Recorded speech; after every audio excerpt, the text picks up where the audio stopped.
melihat dulu etiologinya itu apa, karena mungkin individu itu mengalami depresi.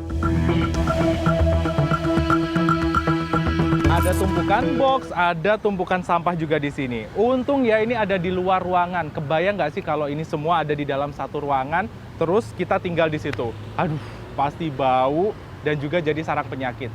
Tapi anehnya ada beberapa orang yang bisa tinggal dengan tumpukan-tumpukan sampah ataupun juga tumpukan-tumpukan box seperti ini. Kira-kira gimana ya ceritanya? Penasaran? Yuk kita cari tahu. Jorok dan menjijikan. Begitulah ungkapan ketika melihat video kondisi kamar penghuni kos yang viral di media sosial. Terlihat jelas tempat tidur, meja, dan sampah berserakan dengan air dari kamar mandi yang mengalir di kamar kos itu. Keadaan ini dikaitkan dengan gangguan mental, kegemaran menimbun barang atau hoarding disorder. Dikutip dari cnnindonesia.com, kondisi hoarding disorder ditunjukkan ketika seseorang kesulitan membuang barang dan lebih senang menimbunnya hingga menumpuknya.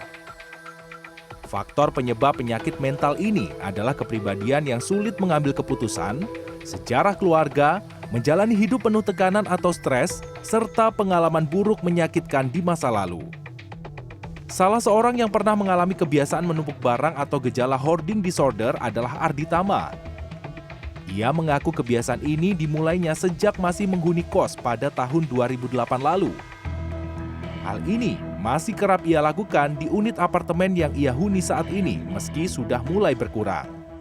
Waktu di kosan, iya itu kerasa sekali gitu, dan ketika makin gede tempat tinggalnya, si menumpuk barang itu nggak kelihatan sebagai isu, karena kan space-nya lebih gede, jadi nggak kelihatan menumpuk. Kalau untuk tumpuk-tumpuk barang, itu kayaknya mesti di level medium ya, karena begitu kerasa udah sumpek sendiri, nanti beberes sendiri, seperti itu. Kerasa kan ya kalau misalnya udah hawanya nggak enak, terus kayak visually nggak terlihat nyaman gitu, biasanya udah mulai ini sih gerak sendiri buat beberes. Cuma memang on the weekday, kalau lagi hari kerja tuh kan kadang capek ya pulang kantor, jadi kayak langsung taruh barang di mana aja all over the place, besok baru diangkut lagi. Itu jadi kayak siklus sih yang sampai sekarang masih sering dilakukan. Sebagian orang menilai untuk mencegah hoarding disorder harus dimulai dari diri sendiri, yakni dengan peduli terhadap kebersihan dan memfilter antara kebutuhan dengan keinginan. Kalau saya sih, kalau misalkan kayak plastik bekas makanan ataupun kardus-kardus bekas makanan, itu lebih baik dibuang ya, karena memang itu sudah tercemar juga dengan menempelnya makanan-makanan sisa yang kita sudah makan. Terus kalau misalkan untuk kayak kardus-kardus mungkin bekas elektronik seperti TV ataupun yang lain-lain yang masih kepakai sih, itu disimpan dulu kalau saya. Emang saya lebih suka kebersihan sih, bener. Daripada ngumpulin, karena kan kalau kita ngumpulin sampah itu jadi penyakit jadi sakit, itu bakal keluar biaya, waktu gitu loh. Kenapa kita nggak ngejaga kesehatan kita agar nggak keluar biaya, nggak keluar waktu. Jadi waktu kita tuh digunakan untuk hal yang positif gitu. Kalau saya sih balik lagi ya, beli sesuai kebutuhan aja. Diskon siapa yang nggak suka gitu kan, kalau perempuan apalagi. Tapi kalau saya sih ya, kalau beli butuh ya baru saya beli. Kayak sepatu ya, kalau udah punya 3 ngapain lagi saya beli 4, 5, 6. Menurut psikolog klinis Anastasia Sri Mariatmi, hoarding disorder dapat disembuhkan dengan pengobatan secara medis maupun psikis. Untuk pengobatannya ini kita harus bersama-sama ya, harus bersama-sama. Kita tidak bisa berdiri sendiri. Kita melihat dulu etiologinya itu apa. Jadi maksudnya penyebabnya itu apa. Karena mungkin individu itu mengalami depresi, mengalami gangguan mental. Itu kita juga harus bersamaan dengan dokter secara fisiknya. Namun kalau secara psikologisnya, saya selalu memberikan terapi dengan psikoterapi. Psikoterapi itu adalah terapi perilaku kognitif. Jadi kita juga memanipulatif lingkungan, misalnya saja kita harus menekan keinginan-keinginan individu tersebut untuk menimbun barang-barang. Coba yuk. American Psychiatric Association mencatat hoarding disorder terjadi pada sekitar 2-6% penduduk di dunia. Kondisi itu lebih sering terjadi pada pria kelompok dewasa tua usia 55 tahun ke atas. Walau tidak menutup kemungkinan perempuan atau remaja muda juga mengalami kondisi serupa.